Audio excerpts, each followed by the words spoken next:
Hello दोस्तों, तो कैसे हैं आप लोग। आशा करते हैं कि आप लोग अच्छे होंगे और अपनी पढ़ाई बहुत अच्छे तरीके से कर रहे होंगे। तो चलिए आज हम लोग देखेंगे साइंस के दूसरे क्लास में कक्षा 9 की एनसीईआरटी को हम लोग टॉपिक बाय टॉपिक खत्म करने की कोशिश कर रहे हैं और करेंगे भी। तो स्टार्ट करते हैं और देखते हैं। यहाँ से है कि हमारे आसपास के पदार्थ हमारे हमारे आसपास के आसपास के पदार्थ के बारे में देखेंगे हम लोग। हमारे आसपास के पदार्थ जो हैं उनके बारे में हम लोग देखेंगे और उनके बारे में जानने की कोशिश करेंगे। तो निश्चित द्रव्यमान होता है कोई भी पदार्थ हो, हमारे आसपास का कोई भी पदार्थ हो उसका एक क्या होता है कि एक निश्चित द्रव्यमान होता है। याद रखिएगा, एक निश्चित द्रव्यमान होता है और वह स्थान घेरता है। क्या करता है? स्थान को घेरता है। क्या करता है? स्थान घेरता है। याद रखिएगा।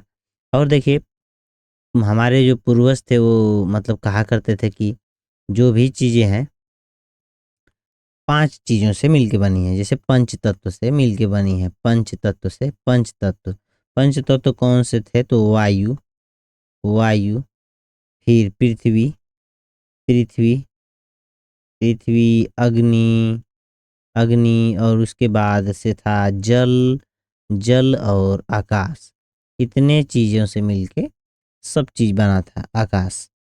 इन लोगों का मानना था, वो जो पूर्वज थे। तो हम लोग ने यहाँ तक देख लिया कि हमारे आसपास के पदार्थ और पदार्थ में निश्चित द्रव्यमान होता है, स्थान घेरता है। और पुराने ज़माने के लोग क्या कहते थे? वायु और पृथ्वी, अग्नि, जल और आकाश, इन्हीं पांचों चीज़ों से सब चीज़ें मिलके बनी हैं।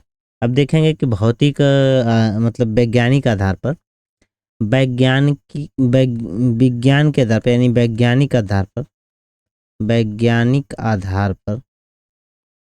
वैज्ञानिक आधार पर जो तत्व हैं उनको कैसे बांटा गया है, किस चीज रूप में बांटा गया है। तो वैज्ञानिक आधार पर 2 चीजों में बांटा गया है।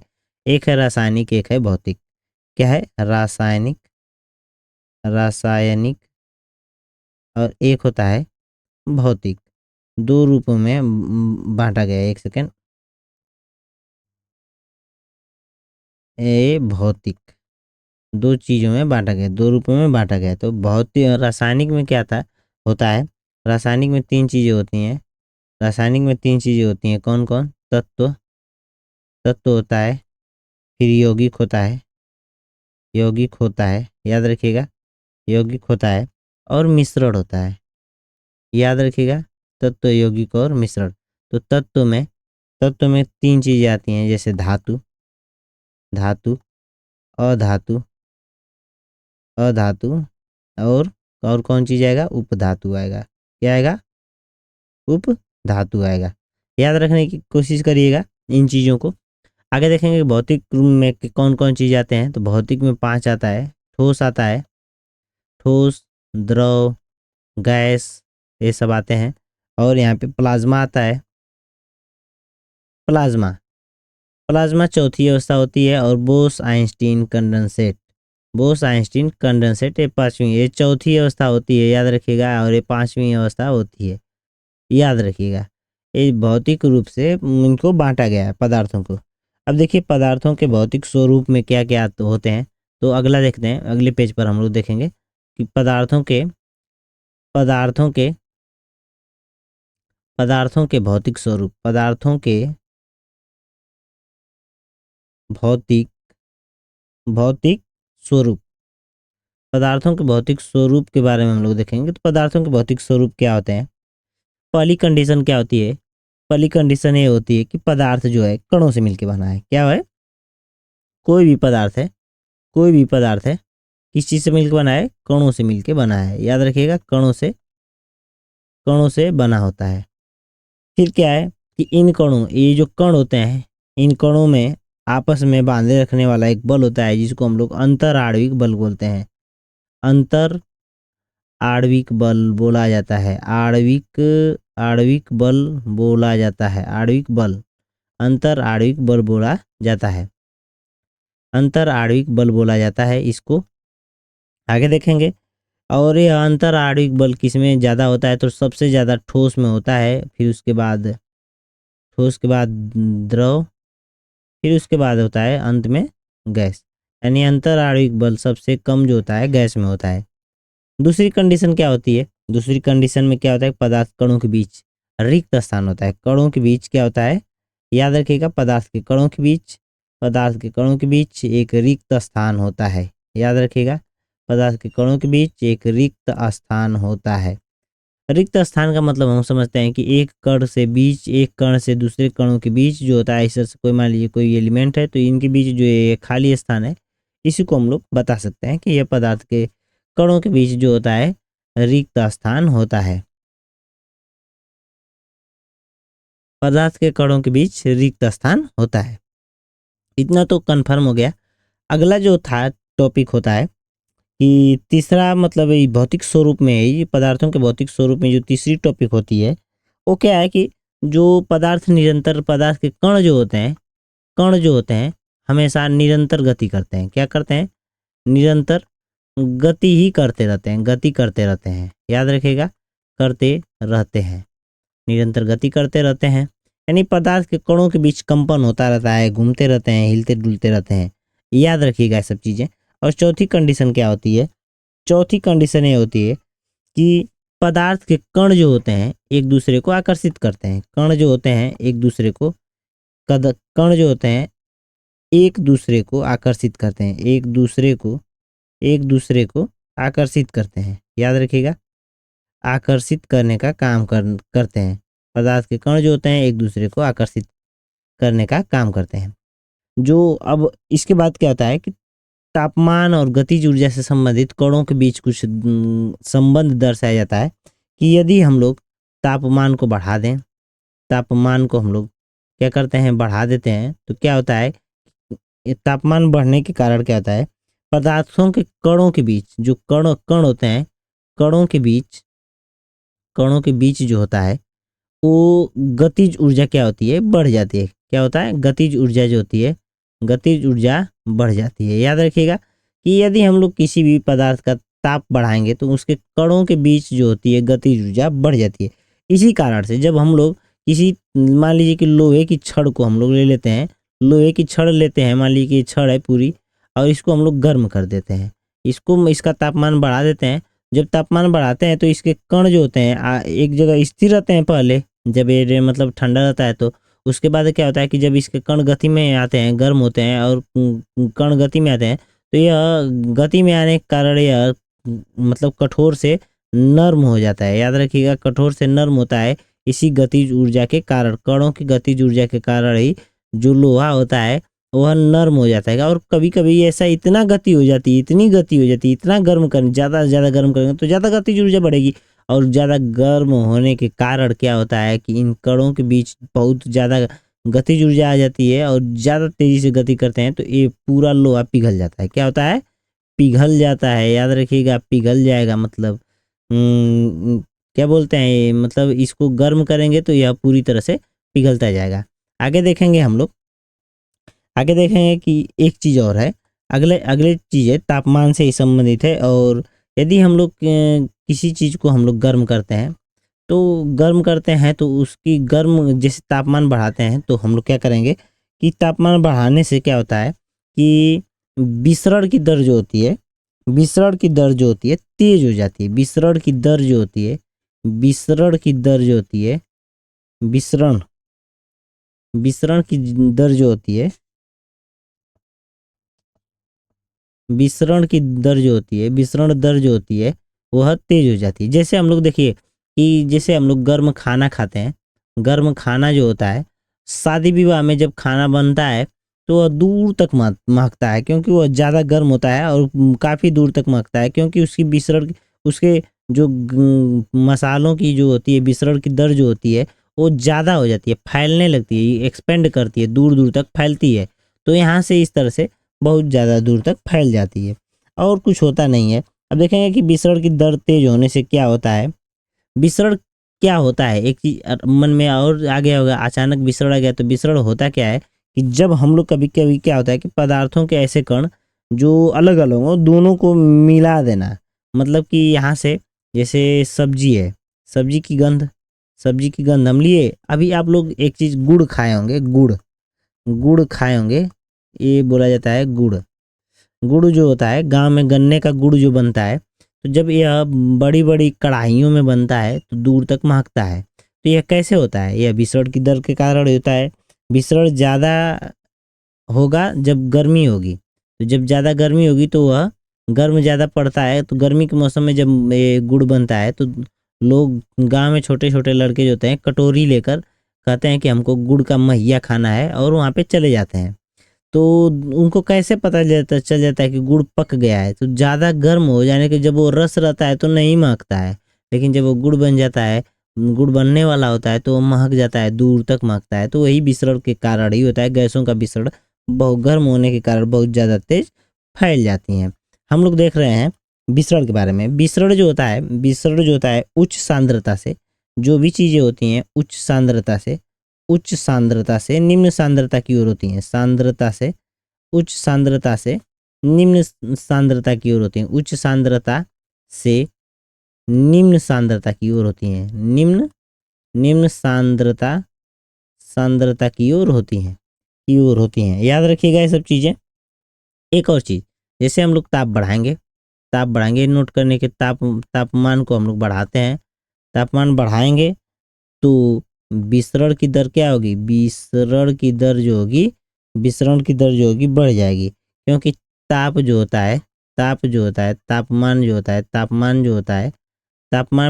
डायरेक्टली प्रोपोर्शनल होता है विसरण के।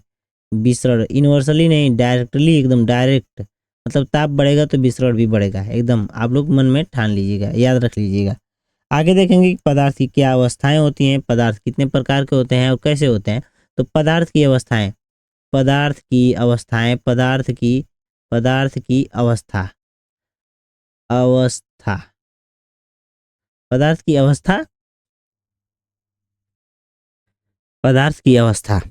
यहाँ से हम लोग देख रहे थे, थोड़ा सा एक काम था तो मैं चला गया था, इसके बाद में अभी यहाँ से हम लोग शुरू करेंगे। यहाँ पर रुक, तो यहाँ से देखिए पदार्थ की अवस्थाएं जो होती हैं कौन कौन सी होती हैं। तो पहली अवस्था होती है ठोस के बाद होती है द्रव, फिर गैस, फिर उसके बाद होती है चौथी अवस्था होती है प्लाज्मा, और फिर उसके बाद पांचवी अवस्था होती है बोस आइंस्टीन कंडेंसेट,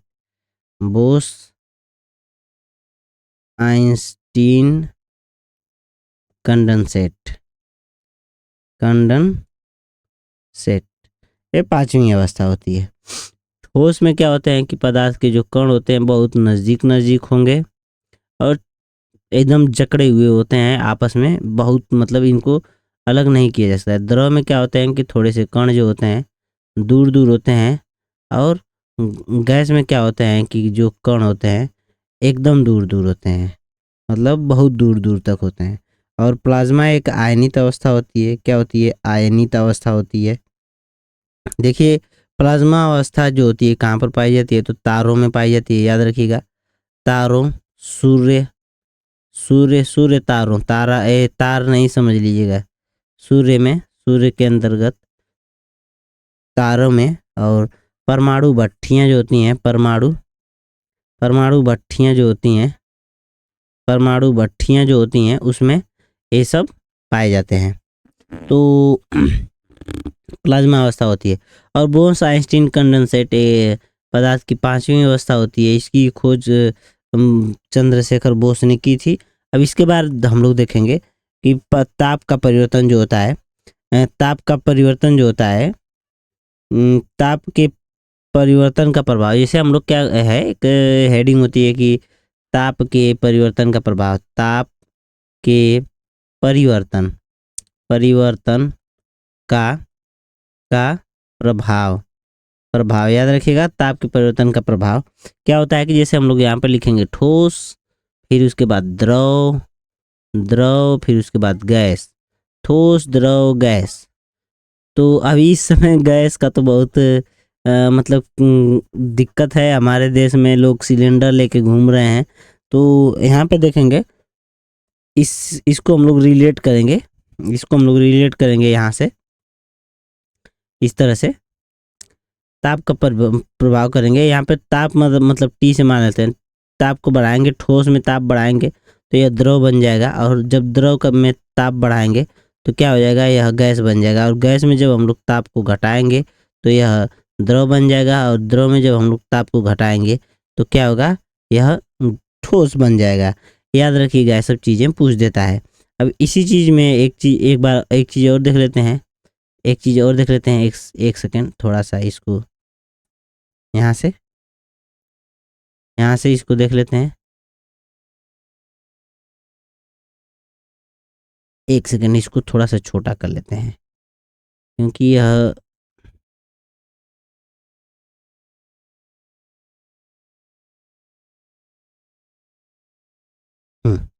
यहाँ से छोटा हो गया। अब यहाँ से इसको इससे रिलेट करेंगे और इससे डायरेक्ट, एक ऊपर एक नीचे से।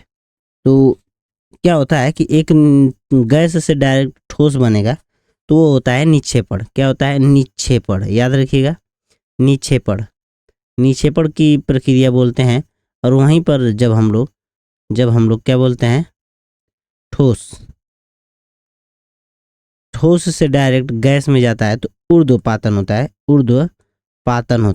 ऊर्ध्वपातन की प्रक्रिया जो होती है, डायरेक्ट जो होती है ठोस से गैस में बदलने की प्रक्रिया को हम लोग ऊर्ध्वपातन बोलते हैं। और ऊर्ध्वपातन किस किस चीज़ों में होता है, तो ऊर्ध्वपातन जो होता है किसमें होता है, कपूर, आयोडीन, याद रखिएगा, आयोडीन। फिर उसके बाद ड्राई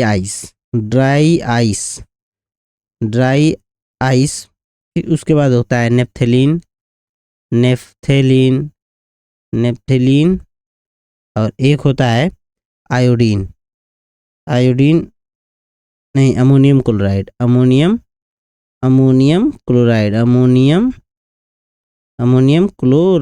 याद रखिएगा, अमोनियम क्लोराइड, ये होता है। अगला पेज पर आते हैं और देखेंगे। अगले पेज पर हम लोग देखेंगे दाब के प्रभाव में पदार्थों पर दाब का प्रभाव क्या पड़ता है। तो दाब का प्रभाव जो होता है, दाब के प्रभाव से हम लोग संबंधित कुछ चीज़ों को देखेंगे।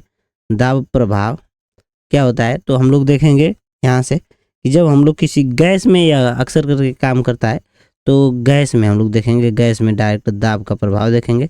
तो गैस में क्या होता है कि जब हम लोग दाब को बढ़ाते हैं और एवं ताप को कम कर देते हैं। जब हम लोग दाब को बढ़ाते हैं, दाब बढ़ाएंगे और तापमान को हम लोग कम कर देंगे तो क्या होता है, गैस जो होती है, गैस जब दाब को बढ़ाया जाता है, ताप को घटाया जाता है तो गैस जो होती है किस चीज़ में बदल जाती है, द्रव में बदल जाती है। याद रखिएगा, ये सब चीज़ें याद रखिएगा कि जब तापमान गैस को हम लोग ठंडा करेंगे तो यह द्रव में बदलेगी। ये नहीं कि गैस ठंडा होगी तो डायरेक्ट ठोस बन जाएगी, ऐसा नहीं है।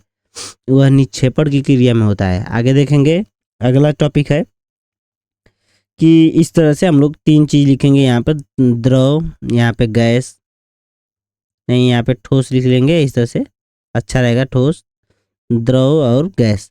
यहाँ पे 3 चीज़ लिख लिए डायरेक्ट। और अपने पास तो पेज इतना काफ़ी है, ये तो समझ जाए कि कंप्यूटर का ज़माना है तो पेज के मामले में हम लोग बहुत आगे रहेंगे। मतलब कितना हूँ पेज लेकर लिख सकते हैं हम लोग, यहाँ से इस तरह से समझ सकते हैं। तो देखिए यहाँ से एक चीज़ है यहाँ पे इस तरह से, और जो भी चीज़ें हैं, अगर हम लोग ऐसे ठोस से द्रव की ओर जाएंगे और द्रव से गैस, गैस से ठोस, इस तरह से, और फिर उसके बाद हम लोग इसके विपरीत चलेंगे, इस तरह से इसको बनाएंगे तो हम लोग देखेंगे ठोस से कोई चीज़ अगर द्रव में जाती है तो क्या होता है, वो गल जाती है, मतलब गलन होता है उसमें। और वही चीज़ जब होता है द्रव से गैस में आती है तो उसका क्या होता है, क्वथन होता है। क्या होता है, क्वथन होता है, याद रखिएगा, क्वथन होता है। और वही चीज़ जब होती है गैस से ठोस में आती है तो निक्षेपण, मैंने बताया अभी, निक्षेपण बताया आपको। और वहीं पर अब आगे देखेंगे द्रव से ठोस का बनना। जैसे पानी है उसको हम लोग बर्फ बनाते हैं तो क्या होता है, वहाँ पे हिमीकरण होता है। क्या होता है, हिमीकरण होता है। हिमीकरण होता है, हिमीकरण का मतलब कि इसको हम लोग फ्रीज कर देते हैं। अब वहीं पे देखेंगे हम लोग गैस से जब द्रव बनाते हैं तो यहाँ पे कौन सी प्रक्रिया होती है, संघनन होती है। याद रखिएगा, संघनन होती है। और वही गैस से ठोस में बदलने की क्रिया जो होती है, गैस ठोस से द्रव गैस में बदलने की प्रक्रिया जो होती है ऊर्ध्वपातन होती है। ऊर्ध्वपातन होती है। ये सब पूछता है परीक्षाओं में, बार बार पूछ देता है। और अब इसके बाद हम लोग थोड़ा सा देखेंगे वाष्पीकरण के बारे में। तो वाष्पीकरण क्या होता है, वाष्पीकरण जो होता है क्या होता है। तो वाष्पीकरण से संबंधित बहुत चीज सवाल पूछ देते हैं। हम लोग वाष्पीकरण को समझेंगे। क्वथनांक बिंदु से नीचे क्या होता है कि क्वथनांक बिंदु वह बिंदु होता है। क्वथनांक बिंदु से पहले से वाष्पीकरण को समझते हैं। वाष्पीकरण क्या होता है कि क्वथनांक बिंदु से नीचे, मान लीजिए कि यह क्वथनांक है, क्वथनांक पॉइंट ए है, यहाँ पे कोई भी डिग्री x डिग्री हम लोग लेते हैं, x डिग्री सेल्सियस। इससे नीचे पर, इससे ही नीचे, ऊपर नहीं जाना है, नीचे जो होता है किसी भी द्रव का वाष्प में बदलना क्या कहलाता है, वाष्पीकरण कहलाता है। और क्या होता है कि यह जो होता है पानी के लिए क्वथनांक जो वाष्पीकरण का जो डिग्री सेल्सियस होता है वह 100 डिग्री सेल्सियस से नीचे ही होता है, यानी नीचे होता है। यानी 100 डिग्री सेल्सियस क्या होता है, पानी का क्वथन होता है, पानी का क्वथनांक होता है, पानी का क्वथनांक होता है। याद रखिएगा, पानी का क्वथनांक होता है 100 डिग्री। और 100 डिग्री से नीचे क्या होता है कि पानी का वाष्पीकरण हो जाता है। याद रखिएगा कि वाष्पीकरण से संबंधित क्या होता है, वाष्पीकरण का जैसे एग्जाम्पल जो होता है कपड़ा का सूखना। क्या होता है, कपड़ा का सूखना। याद रखिएगा, कपड़ा का सूखना जो होता है वाष्पीकरण होता है। और एक क्या होता है कि गर्मी के दिनों में जो तालाब होते हैं, तालाब और नदी नाले ये सब सूखने लगते हैं, छोटी मोटी नदियाँ सूख जाती हैं। और नाले जो होते हैं ये सब भी सूख जाते हैं। तो ये क्यों सूख जाते हैं, ये तो पूरा क्वथनांक होता नहीं, फिर भी तुरंत सूखते नहीं है, जल्दी से नहीं सूखते हैं, धीरे धीरे सूख जाएंगे। गर्मी के दिनों में देखेंगे कपड़ा जल्दी सूखता है, लेकिन सर्दी के दिनों में भी सूख जाता है, क्योंकि ये सब क्वथन नहीं है। यहाँ पे क्वथन तो एक पर्टिकुलर डिग्री पर होता है, मतलब एक ऐसा डिग्री सेल्सियस, एक ऐसा पैमाना, एक ऐसा मान जहाँ पर क्वथन होना, जिस पर क्वथन होना शुरू होगा और वहाँ पे उसके बाद नहीं होगा।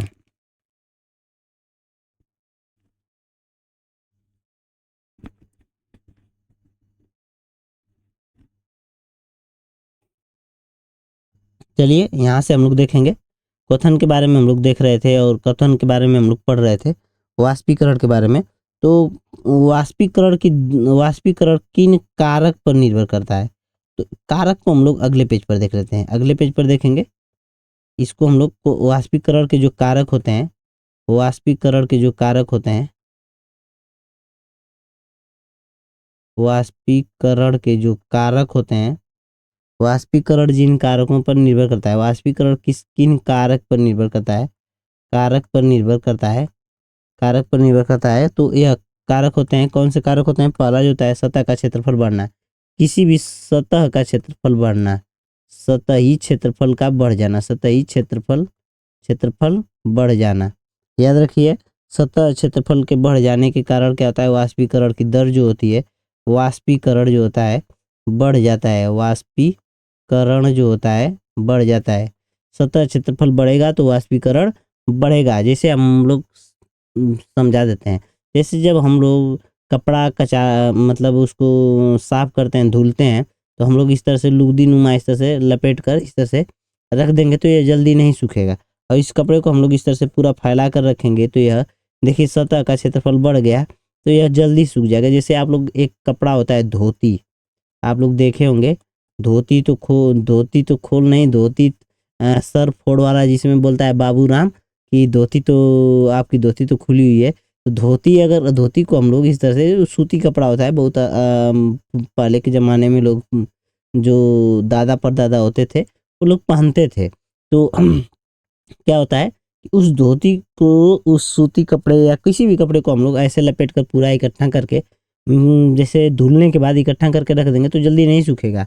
लेकिन उसको जब हम लोग पूरी तरह से फैला देते हैं तो वह वाष्पीकरण क्या होता है, जल्दी हो जाता है, क्योंकि सतह का क्षेत्रफल बढ़ जाता है। वहीं पर सतह का क्षेत्रफल यदि कम हो जाए कुछ सभी ओरों से, सभी तरफ से कम हम लोग कर देंगे, इसको पलट कर इसको एक तह लगा दिया जाए, एक तह और इस पर रख दिया जाए, इस तरह से एक तह और लगा दीजिए, इस तरह से छोटा करते दिया जाए और एक लुगदी नुमा जैसे गेंद की नुमा बना दीजिए, इस तरह से पूरा गेंद नुमा बना दिया जाए। तो यह क्या होगा कि इसका सतह का क्षेत्रफल हो जाएगा कम, और जो सतह का क्षेत्रफल होगा कम तो वाष्पीकरण की दर होगी कम। याद रखिएगा, वाष्पीकरण की दर होगी कम तो कपड़ा जल्दी नहीं सूखेगा। और इस विज्ञान के नियम से आप लोग समझ लीजिए कि विज्ञान के नियम से यदि आपको कपड़ा जल्दी सुखाना है तो उसको आप पूरी तरह से फैला कर रखेंगे। आगे देखेंगे, आगे देखेंगे कि वायु की गति। यहाँ से एक सेकंड इसको हम डिलीट कर देते हैं, इसको हम लोग उड़ा देते हैं, कपड़ा धोती एग्जाम्पल जो है इसको हटा देते हैं, ताकि ये तो चीज़ आप लोग समझ चुके होंगे। आगे देखेंगे दूसरा टॉपिक, दूसरा नंबर जो है क्या होता है, वायु की गति में वृद्धि कर देना।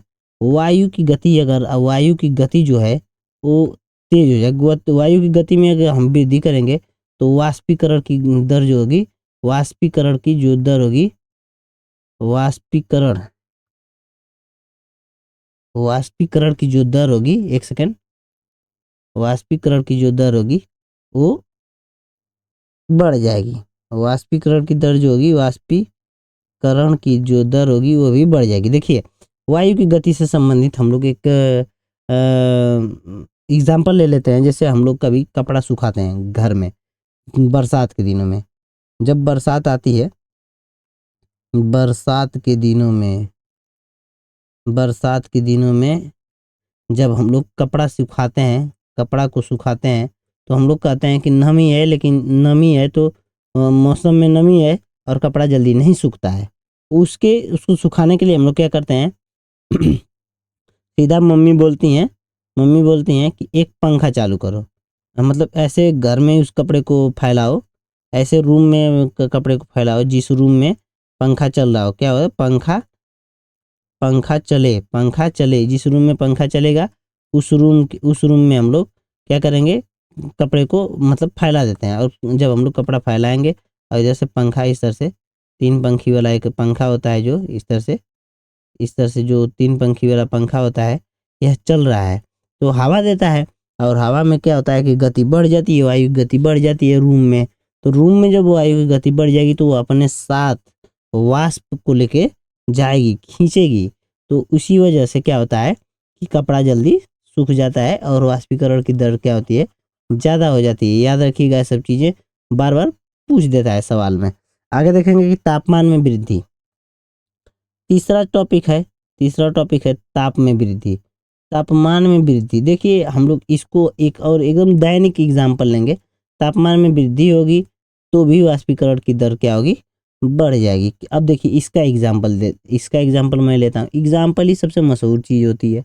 जैसे हम लोग तापमान में वृद्धि लेते हैं, हम लोग रोटी तो बनाते हैं ना, आप लोग देखे होंगे रोटी बनाते हैं ना। तो जब हम लोग इस रोटी को जो है तापमान, मतलब तापमान से संबंधित कर रहे हैं, हम लोग तवा लेते हैं काला वाला, जो काला वाला तवा होता है जिसमें अंडर इस तरह से लगा होता है। और इस समय तो रोटी बन ही नहीं रही होगी, क्योंकि हॉस्टल में हर जगह क्या है कि गैस की बहुत कमी आ गई है। तो पूरी तरह से यहाँ पे ये तवा है और यहाँ पे जो होती है रोटी लिए यहाँ पे रख देते हैं लोग। क्या हुआ कि रोटी को इस तवे के ऊपर रख देते हैं, रोटी को इस तवे के ऊपर रख देते हैं। जब रोटी को तवे के ऊपर रख देते हैं तो तवा में नीचे से हम लोग गर्मी बढ़ाते हैं, यानी तापमान को बढ़ाते हैं। और क्या होता है कि रोटी के अंदर जो भी वाष्प होती है, पानी होता है, वो पानी उड़ जाता है नीचे से। जितना जल्दी पानी ताप देंगे उतना ही ज़्यादा, जितना ज़्यादा ताप बढ़ाएंगे उतना ही जल्दी रोटी जल के पूरी राख हो जाती है ज़्यादा तापमान पर। तो ये सब होता है दैनिक जीवन में, सीखिए ना। ऐसा कि क्यों नहीं आप लोगों को ऐसा क्यों नहीं लगता है कि फिजिक्स केमिस्ट्री हर एक जगह मौजूद है, आपके हर एक दैनिक जीवन में मौजूद है। क्योंकि मशहूर जो वैज्ञानिक थे हमारे न्यूटन साहब, उन्होंने भी दैनिक जीवन के ही उदाहरणों को समझकर पूरी किताब जो कि प्रिंसिपिया थी उनकी, एक किताब थी जो मोशन पर लिखे हैं, मोशन का मतलब समझ रहे हैं, गति पर लिखे हैं, उनकी एक किताब है प्रिंसिपिया नाम से, प्रिंसिपिया नाम से एक किताब है। अब देखेंगे चौथा जो है इसका मतलब कारक जो होता है, वाष्पीकरण का कारक जो होता है चौथा, वो होता है आर्द्रता। आर्द्रता में सेम चीज उल्टी हो जाती है। आर्द्रता मतलब होता है, आर्द्रता मतलब होता है उमस। आर्द्रता में कमी, जैसे हम लोग क्या होते हैं कि जब आर्द्रता कम होगी तो क्या होगा, वाष्पीकरण की दर क्या होगी, आर्द्रता में कमी मतलब वाष्पीकरण की दर क्या होगी, बढ़ जाएगी। अब देखिए आर्द्रता और वाष्पीकरण जो होता है दोनों उल्टे होते हैं। आर्द्रता जो होती है, आर्द्रता जो होती है, एक सेकेंड इसको इस पर थोड़ा सा लिखने में, आर्द्रता, आर्द्रता जो होती है इम प्रोपोर्शनल जो होती है 1/, वाष्पीकरण के, वाष्पीकरण के, वाष्पीकरण के उल्टा होती है। अब देखिए कि इसी आर्द्रता की कमी के कारण क्या होता है कि हमें बरसात के दिनों में भी, बरसात के दिनों में इसी आर्द्रता के कारण बरसात के दिनों में हम लोग को क्या होता है, दिक्कत सहनी पड़ती है, उमस होती है, ये सब चीज़ें होता है। बहुत चीज़ें मतलब हरदम हम लोग कूलर के पीछे भागते रहते हैं। कूलर हमेशा बिकना चाहिए, खरीदते हैं लोग, आते हैं जाते हैं, हर एक चीज़ मतलब एसी खरीद लेते हैं। तो उमस के कारण होता है। आर्द्रता में क्या होती है कि आर्द्रता में कमी आ जाती है। अब हम लोग देखेंगे कि वाष्पीकरण के कारण क्या होता है। वाष्पीकरण के कारण जो होता है, वाष्पीकरण, वाष्पीकरण के कारण, एक सेकेंड थोड़ा सा इसको हम लोग एडजस्ट कर लेते हैं, एडजस्ट कर लेते हैं और इसकी सेटिंग कर लेते हैं, तो हो गया। तो वाष्पीकरण के कारण जो होता है हमें शीतलता महसूस होती है। क्या होती है, शीतलता, थोड़ा सा पतला हो गया यार, शीतलता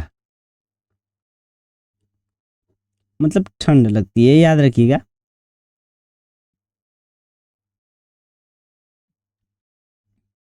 शीतलता क्यों महसूस होती है, तो हम लोग देखेंगे। शीतलता जो होती है वाष्पीकरण के कारण शीतलता महसूस होती है। तो हम लोग पढ़े हैं बस कि शीतलता महसूस होती है, वाष्पीकरण के कारण शीतलता महसूस होती है। इसको हम लोग अनुभव नहीं करते हैं। जिससे क्या होता है कि अवस्था परिवर्तन के कारण क्या होता है, अवस्था परिवर्तन तभी होगा जब हमारे ताप में अंतर होता है। जैसे अवस्था परिवर्तन के कारण क्या होता है, ताप होता है। जैसे हमारे शरीर में पसीना हुआ, पसीना हुआ, जैसे लेंगे पसीना, पसीना हुआ, पसीना तभी आता है जब शरीर का तापमान वाष्प के साथ बदलता है, मतलब ज़्यादा रहेगा और वाष्प आ गई उसमें उसके आसपास, तो हमको क्या होगा, पसीना होने लगता है। अब जिस कारण से क्या होता है कि यह हमारे शरीर से पसीना क्या करता है कि एनर्जी को, ऊर्जा को लेता है, ऊर्जा को लेता है, और इसी ऊर्जा के कारण, इसी दी गई ऊर्जा के कारण हमको ठंड महसूस होती है। याद रखिएगा, ठंडी लगती है, याद रखिए। यानी सर्दी के दिनों में, सर्दी के दिनों में, सर्दी के दिनों में हमारे शरीर से काफ़ी मात्रा में ऊर्जा निकलती है, काफ़ी मात्रा में। इसी ऊर्जा को निकलने से, शरीर से बचने के लिए, निकालने से बचने के लिए हम लोग किस चीज़ का प्रयोग करते हैं, जैकेट, और किस चीज़ का प्रयोग करते हैं, स्वेटर, स्वेटर और मफलर, क्या करते हैं, टोपी लगाते हैं और मफलर यूज करते हैं। याद रखिएगा, ये सब चीज़ें बहुत आसान होता है। फिजिक्स, केमिस्ट्री, बायो, हर एक चीज़ को पढ़ना, समझने का तरीका अगर आप लोग समझ रहे हैं कि समझना कैसे है, तो ये सब चीज़ें आसान हो जाती हैं। मेरा मानना ये है कि चीज़ें आसान पहले से बनी नहीं होती हैं, उनको बनाना पड़ता है। क्योंकि जो चीज़ें आसान होती हैं उन चीज़ों को तो लोग पढ़ ही लेते हैं, जो चीज़ें कठिन होती हैं उन चीज़ों को पढ़ने में लोगों की हालत ख़राब हो जाती है। अब हम लोग देखेंगे यहाँ पे साइंस की जुड़ी हुई प्लाज्मा अवस्था। प्लाज्मा एक चौथी अवस्था होती है प्लाज्मा। प्लाज्मा जो है पदार्थ की कौन सी अवस्था है? तो पदार्थ की चौथी अवस्था होती है। कौन सी अवस्था होती है? पदार्थ की फोर्थ अवस्था, फोर्थ स्टेज। अब देखेंगे इसकी खोज किसने की थी? तो इरविंग लेगम्यू। क्या था इसका नाम? इरविन इंग। बहुत टेढ़ा नाम है, मैं इसको देख कर नहीं लिख पा रहा हूँ। इरविंग, मैं इसको देख रहा हूँ नोट्स में। मैं देखो इन सब चीज़ों का नोट्स बनाया हूँ। जिस नोट्स से ऐसा नहीं है कि मुझको हर एक चीज़ आती है। मैं आप लोगों से क्यों बकवासबाजी करूँ? मैं आप लोगों को अपने ही नोट्स के बारे में पढ़ पढ़ के अपना ही नोट आप लोगों के साथ साझा कर रहा हूँ। आप लोगों को अच्छा लगेगा तो इस चीज़ को लाइक करिएगा, शेयर करिएगा और चैनल को साथ ही साथ सब्सक्राइब कर लीजिएगा। मैं बहुत बड़ा ज्ञानी नहीं हूँ, मैं अपने आप को ज्ञानी नहीं मानता हूँ, याद रखिएगा इन सब चीज़ों को। इरविंग इरविंग इरविंग नाम थे, इरविंग नाम से इसको लिख लेंगे इरविंग। इरविंग इरविंग और लैगम्यू लैगम्यू लैगम्यू नाम की जो आदमी थे, जो वैज्ञानिक थे, इन्होंने प्लाज्मा अवस्था की खोज की थी। अब देखेंगे कि प्लाज्मा अवस्था चौथी अवस्था होती है और प्लाज्मा अवस्था कौन, और एक प्लाज्मा अवस्था में क्या होता है? तो यह गैसीय अवस्था है। क्या है? गैसीय अवस्था है। गैसीय अवस्था है, याद रखिएगा। गैसीय अवस्था के साथ साथ यह आयनित भी है। आयनित अवस्था भी है। आयनित अवस्था, इसमें आप करंट का प्रवाह, मतलब आवेशों का प्रवाह होता है। आवेशों का प्रवाह होता है। एक सेकेंड। आवेशों का प्रवाह होता है। आवेशों का प्रवाह होता है, इसीलिए हम लोग आयनित अवस्था कहते हैं। आयनित अवस्था कहते हैं इन चीज़ों को, चौथी अवस्था को। अब देखिए कि जो जो भी हमारे घर में और एक एक ट्यूबलाइट लगती है, जिसको हम लोग बोलते हैं प्लाज्मा ट्यूबलाइट। इसमें क्या होता है कि एक इसमें कोई राड नहीं होती है, यहाँ से कोई कोई चीज़ इसमें कनेक्टेड नहीं होता है, कोई तार नहीं होता है, कुछ नहीं होता है यहाँ पे। जब कुछ नहीं होता है तो इसको बहुत चलाना बहुत कठिन हो जाता है। इसमें क्या भरा जाता है? यही प्लाज्मा को भर दिया जाता है। और प्लाज्मा में क्या होता है? Minus plus minus plus plus minus plus minus plus, इस तरह से पूरी तरह से भरा होता है। यहाँ पे हर एक चीज़ भरी होती है। हर एक चीज़ भरी होती है। यहाँ पे हर एक चीज़ प्लस माइनस सब भरे होते हैं, भरे पड़े होते हैं। तो यहाँ से जब लाइट जाती है दोनों तरफ से लाइट, मान लीजिए कि इधर से बैटरी और जोड़ दिए, और जब जाएगी तो यह एक पूरी तरह से आयनित हो जाती है और इसमें यह तार के रूप में काम करने लगती है और यह उजाला आराम से कर देती है। क्या करती है? उजाला आराम से कर देती है। उजाला आराम से कर देती है। तो यही अवस्था जो होती है, इसी अवस्था का कारण होता है, इसी अवस्था के कारण सूर्य जो होता है चमकता है। और और सब चीज़ें जो होती हैं, और सब चीज़ें जो होती हैं, सूर्य और स्टार स्टार जो हैं चमकते हैं प्लाज्मा अवस्था के कारण ही। सूर्य और देखिए प्लाज्मा अवस्था में एक और चीज़ होती है कि नाभिक के अंदर भी पाया यही होता है। नाभिकीय जो कार्य होते हैं उनके अंदर भी यही सब काम होता है। अब अगला चीज़ देख लेते हैं, Bose Einstein condensate, BEC। Bose Einstein condensate. Bose Einstein condensate पांचवी अवस्था है। पांचवी अवस्था है और यह नेताजी सुभाष चंद्र बोस, नेताजी सुभाष चंद्र बोस और कौन थे? नहीं, ये सुभाष चंद्र बोस नहीं है, SN बोस। इनका नाम था सत्येंद्र नाथ बोस। SN बोस और आइंस्टीन ने खोजा था। आइंस्टीन आइंस्टीन नाम के मतलब वैज्ञानिक थे, इन दोनों लोगों ने खोजा था। तो एक चैप्टर तो पूरा कंप्लीट हो गया है और इस चैप्टर को हम लोग, दूसरा चैप्टर जो है हम लोग कल यहाँ से देखेंगे। तो वीडियो देखने के लिए आप लोगों का धन्यवाद तहे दिल से, और बहुत बहुत सिफारिश रहेगी कि आप लोग इस चैनल को सब्सक्राइब जरूर कर लीजिएगा और वीडियो को लाइक करके अपने दो चार दोस्तों को ज़रूर भेज दीजिएगा, क्योंकि यदि आप वीडियो लाइक करेंगे और भेजेंगे तो मुझे थोड़ा सा मोटिवेशन मिलेगा। जय हिंद, जय भारत, मिलते हैं अगली वीडियो में।